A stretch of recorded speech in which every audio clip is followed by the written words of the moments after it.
beings often believe that growth should feel like progress, constant, visible, memorable. We expect ourselves to always be moving forward, always building, always becoming someone new in a way we can point and prove. But there are seasons when none of that happens. Motivation fades, goals that once felt urgent go quiet, and the more we try to push ourselves back into momentum, the heavier everything begins to feel, and as if some part of us were quietly resisting the push. Many psychologists, including Carl Jung, believed that this resistance is not weakness. It is the psyche protecting something still forming beneath the surface, something not yet ready to be named. Jung believed the self does not grow in a straight line. It grows the way living things grow, through cycles of expansion and rest. Attachment theory adds another layer to this, that the people we became to survive earlier chapters of our lives sometimes have to quietly dissolve before the people we actually are can step forward. When that dissolving begins, it rarely announces itself. It just feels like nothing, like stillness, like falling behind. In this video, we will explore why the season you are in right now, the low motivation, the quiet, the pulling away, might not be a problem to fix at all. It might be evidence that something in you is already changing. And perhaps by the end, you will stop asking what's wrong with you and start asking what's quietly becoming. Number 1. When rest feels like guilt. You may have noticed, you sit down to do nothing and almost immediately something in you tightens. A voice that says you should be doing something. Maybe you check your phone instead of resting. Maybe you start 3 small tasks just to feel like the day counted. Maybe you lie awake replaying everything you didn't accomplish, even on a day when accomplishing wasn't required of you. This is one of the quietest forms of self-pressure theories, the belief that rest must be earned and stillness must be justified.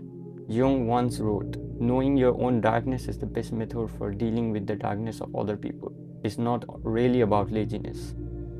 It is about an old internal rule that said your worth was tied to your input. I think of a woman I will call Marin. Years later, Marin measured her days by what she finished. Then in her early 30s, something shifted. She found herself staring at her to-do list without the will to start it. She assumed she was burning out, so she pushed harder. More list, more discipline, more coffee. It didn't help. One evening, sitting in stillness for the first time in months, she admitted quietly to herself, "I don't actually know who I'm doing all of this for anymore." The deeper meaning here is this. Rest is not the absence of growth. Sometimes it is the only condition under which real growth can happen. It is showing you an old belief that is finally ready to be questioned. If you have ever felt guilty for resting, even when you needed it badly, leave a comment. Something else often begins to happen. The things you once wanted simply stop interesting you. Number 2. When old goals quietly lose their pull. There's a particular kind of disorientation that comes from achieving, or almost achieving, something you wanted for years, only to feel strangely hollow once you get close to it. You can still describe why it once mattered. You just can't feel it anymore. The ego interprets this as a problem to solve immediately. New goal, new plan, new direction. Quickly, before the discomfort of wanting nothing sets in.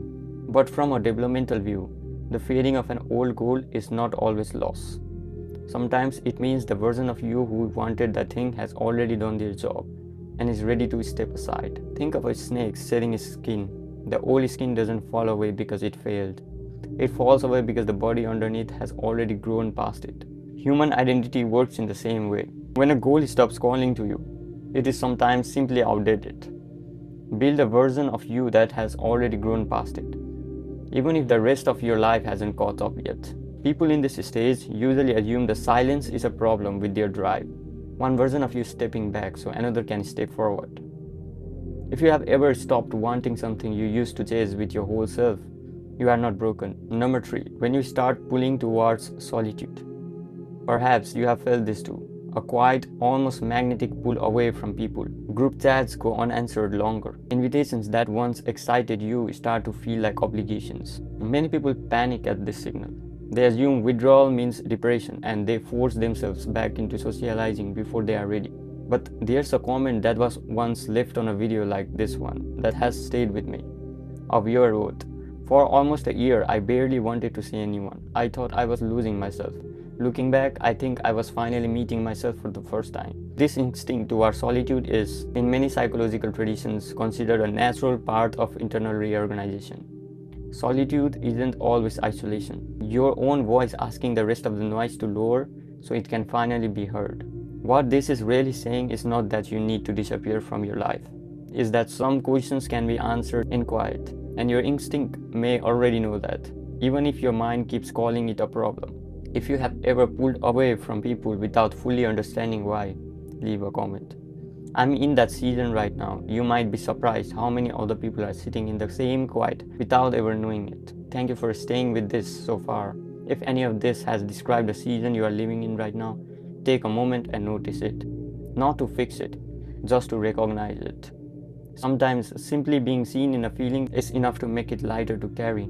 Number 4. When everything feels like waiting without knowing what for. This is perhaps the hardest sign to sit with, because it has no clear object. You are not waiting for a specific event. You are not counting down to anything. The ego has this feeling more than almost any other, because the ego wants a name for things. It wants a deadline, a milestone, a reason. It tends to manufacture anxiety just to have something to hold on to. Erik Erikson, who studied identity development, described periods like this as necessary stretches, times when a person is no longer who they were, but not yet who they are becoming. He didn't treat these periods as failures of development. He treated them as part of his architecture. The reason you cannot name what you are waiting for is that it hasn't finished assembling itself yet. And it isn't supposed to. Number 5. When small, unrelated things start catching your attention. After the waiting has stretched on for a while, something subtle often begins to happen. You find yourself drawn into things that don't fit your old identity at all. A memory from childhood that resurfaces out of nowhere. Individually, these things look like nothing. Random noise. But people who look back on their own quiet seasons later often notice that these small unrelated pools were actually early threads of the identity that was forming underneath. Imagine fog sitting over a landscape at dusk. You cannot see the whole road ahead, only the few steps illuminated, right in front of you.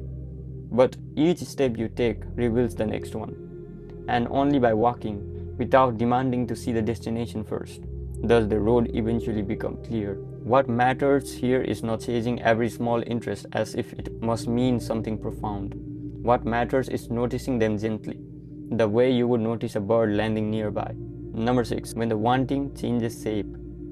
It is here, after the stillness, that something quieter finally begins to surface.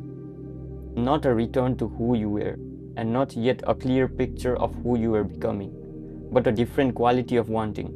Less urgent, less performative, less about proving something to anyone watching. I once knew someone I will call Daniel, in his late 20s, who had spent years building a career that looked from every outside angle like success, but in conversation there was a tiredness behind his eyes that didn't match his resume. He told me that for almost a year he wanted almost nothing. No promotions, no new projects, nothing that used to drive him. He assumed something was wrong with his ambition. Then slowly something else began to surface. Not a goal exactly, a pull towards something quieter, working with his hands, being outside, talking with people without an agenda. When he described it, his voice changed entirely. It slowed down, it softened. He wasn't performing enthusiasm, he was just it for a moment. Think of a seed in the soil throughout winter. For months, nothing visible happens above ground, but underground, the seed is slowly breaking open. If you dug it up in January to check on its progress, you wouldn't find no proof of growth at all, and you would destroy the very process you were trying to monitor. Some identities need that same hidden time. Not because nothing is happening, but because what's happening isn't ready to be seen yet. This is, in the end, often the quietest and most reliable sign that a season is turning. Arriving without force, without performance, without urgency. Not because you finally pushed hard enough to find it, but because you finally stopped pushing long enough for it to surface on its own. In the end, there is something many people only understand looking backwards. Growth was never meant to be constant. The quiet, the low motivation, the pull towards solitude, the waiting without the name. None of it was failure. It was restructuring, happening exactly on the timeline it needed, whether or not you could see it from the inside.